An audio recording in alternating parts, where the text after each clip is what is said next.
Good morning everyone. आज हम discuss करने वाले हैं कि जो 10th और 12th के जितने भी स्टूडेंट हैं उनको हार्ड वर्क करना चाहिए या उसके साथ स्मार्ट वर्क भी करना चाहिए या दोनों करने चाहिए। देखिए, काफ़ी स्टूडेंट हैं जो कि सिर्फ और सिर्फ हार्ड वर्क पे डिपेंड करते हैं, ठीक है, क्योंकि वो सोचते हैं कि पेपर में जितना ज़्यादा हम राइटिंग करके आते हैं, जितना ज़्यादा लिख के आते हैं, उतने ज़्यादा नंबर मिलते हैं, ठीक है। लेकिन ऐसा कुछ नहीं है। पेपर में जो एग्जामिनर है वो आपको उतने ही अंक देता है जितने आप लिखते हो, लेकिन लिखने का भी ये मैटर होता है कि आप ये नहीं कि कितना भी लिख दो। उस पर डिपेंड करता है कि जितना एग्जाम में पूछा गया है, जितना क्वेश्चन में पूछा गया है उतना लिखो और राइट लिखो। अब उसके बाद बात यह है कि हम स्मार्ट वर्क क्यों करें। अब बात देखो, स्मार्ट वर्क क्यों करें। देखिए, हम स्टूडेंट सभी लोग क्या करते हैं, सिर्फ और सिर्फ हार्ड वर्क के पीछे पड़े रहते हैं। किसके पीछे पड़े रहते हैं? हार्ड वर्क के पीछे, जो कि बिल्कुल गलत है। लेकिन जो भी स्टूडेंट है जो टॉप रैंक लेके आते हैं वो हार्ड वर्क के साथ साथ स्मार्ट वर्क भी करते हैं। अब बात यह है कि वो हार्ड वर्क के साथ स्मार्ट वर्क कैसे करते हैं। देखिए, जैसे मैथमेटिक्स का पेपर हो रहा है उसमें एमसीक्यू आते हैं, ठीक है। एमसीक्यू करने में कितना समय लगता है, लगना कितना चाहिए? एमसीक्यू करने में 30 सेकंड, 40 सेकंड, ठीक है, इतना समय लगना चाहिए। लेकिन हमें लगता कितना है, 1 मिनट लगता है, 2 मिनट भी लग जाता है, क्योंकि वही सेम क्वेश्चन 4 नंबर में भी आया होता है और वही सेम क्वेश्चन एमसीक्यू में 1 नंबर में भी पूछा होता है, ठीक है। जब हम 1 नंबर का क्वेश्चन सोल्व कर रहे हैं तो हमें पूरा उतना ही थ्योरेटिकली सोल्व करना पड़ता है जितना कि 4 नंबर के लिए। तो सबसे बेस्ट तरीका ये होगा कि हम थोड़ा हार्ड वर्क के साथ साथ स्मार्ट वर्क भी करें। स्मार्ट वर्क का प्रॉफिट क्या होगा? देखिए, स्मार्ट वर्क का प्रॉफिट क्या होगा? देखिए, स्मार्ट वर्क का प्रॉफिट हमारे लिए होगा, जैसे कोई एमसीक्यू आया, ठीक है, उस एमसीक्यू अगर हमें सोल्व करना है, ठीक है, उस एमसीक्यू को सोल्व करना है तो हम स्मार्ट वर्क से उसको सोल्व करेंगे।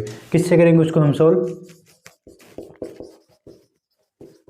उसको हम स्मार्ट वर्क से सोल्व करेंगे, क्योंकि जिस क्वेश्चन को करने में हमें 30 सेकंड लगनी चाहिए उस सेकंड को हम 30 सेकंड या 20 सेकंड या 25 सेकंड में ही करेंगे। उसके लिए हमें स्मार्ट वर्क की जरूरत है, ठीक है। अगर उस पर हम ज़्यादा लंबा टाइम लगा देंगे तो जो हमारे लॉन्ग आंसर क्वेश्चन है, जैसे 8 नंबर का है, 4 नंबर का है, वो क्वेश्चन हमारे रह जाते हैं लास्ट में जाते जाते। उसका रीज़न ये है कि हम सिर्फ और सिर्फ हार्ड वर्क के पीछे काम करते रहते हैं। हमें हार्ड वर्क के साथ साथ स्मार्ट वर्क करना भी ज़रूरी है। और काफ़ी बच्चे ऐसे हैं कि सिर्फ थ्योरेटिकली के पीछे पड़े रहते हैं। कुछ प्रैक्टिकली, कुछ को अपना सोचो, कुछ अपने तरीके से करने का ट्राई करो। सिर्फ और सिर्फ बुक के पीछे भागने की कोशिश ना करो, ठीक है। हम कोशिश कर रहे हैं कि आप लोगों को ऐसा स्टडी मटेरियल और कुछ ऐसे ट्रिक्स, ऐसे मेथड बताए जाए जिससे कि आपका क्वेश्चन जो है वो लिमिट में कंप्लीट हो जाए और आपको उसके अंक भी ना कटे, ठीक है। इसके लिए बेस्ट वे रहेगा कि पीछे के जो स्टूडेंट हैं उनसे डिस्कस किया जाए कि उन्होंने पेपर कैसे अटेम्प्ट किया था, जो टॉप रैंक के स्टूडेंट हैं, ठीक है। हमने काफ़ी बच्चों से डिस्कस किया भी है, उन्होंने बताया भी है। हम वो पैटर्न भी आपके सामने लेकर आएंगे कि किस स्टूडेंट ने किस बेस पे कैसे क्वेश्चन को सोल्व किया था। एमसीक्यू कैसे सोल्व किए थे, 2 नंबर में कैसे सोल्व किए थे, जो 4 नंबर के वो कैसे सोल्व किया था, और 8 नंबर का जो उसको कैसे सोल्व किया था।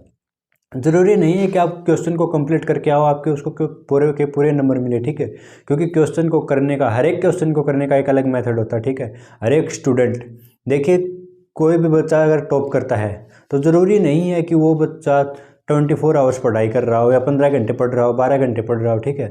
ऐसे ऐसे भी स्टूडेंट होते हैं कि 3 से 4 घंटे पढ़ते हैं, लेकिन वो सिर्फ और सिर्फ हार्ड वर्क नहीं करते, उसके साथ साथ करते हैं स्मार्ट वर्क, ठीक है, जो कि हमें बहुत ज़रूरी होता है। स्मार्ट वर्क से हम क्या करते हैं, स्मार्ट वर्क से हमारा जो एक्स्ट्रा टाइम लगना होता है वो एक्स्ट्रा टाइम नहीं लगता, और वही टाइम बचा के जो लॉन्ग टर्म के क्वेश्चन होते हैं उनको हम अच्छे तरीके से कंप्लीट कर सकते हैं, जिससे हमारा टाइम सेव होता है। और इसी प्रकार से जो भी टॉप रैंक लेके आते हैं उन स्टूडेंट से पूछा गया, उन्होंने बताया कि एमसीक्यू में स्मार्ट वर्क काम आता है, न कि हार्ड वर्क।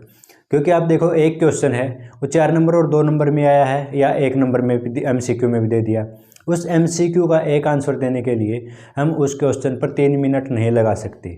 अगर हमने उस पर 3 मिनट लगाए तो हम बाकी के जो भी 4 नंबर का क्वेश्चन है, 8 नंबर का क्वेश्चन है, उस पर कितना समय लगाएंगे, ठीक है।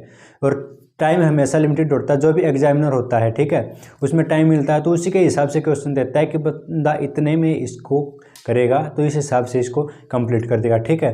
तो बहुत जल्द हम आपके लिए कुछ ऐसा स्टडी मटेरियल भी लेके आ रहे हैं, ठीक है, जो कि आपको प्रोवाइड करा दिया जाएगा। कुछ ऐसे ट्रिक्स भी दी जाएंगी जिससे कि आप जो स्मार्ट वर्क के साथ साथ जो एमसीक्यू होंगे आप उनको सोल्व कर पाओगे, ठीक है।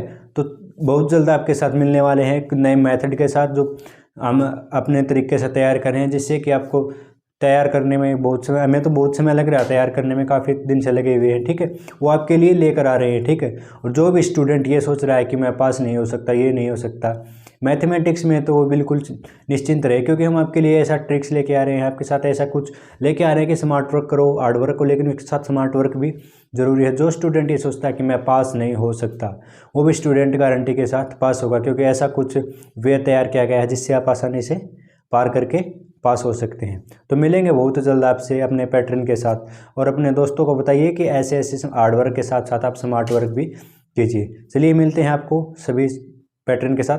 Thank you.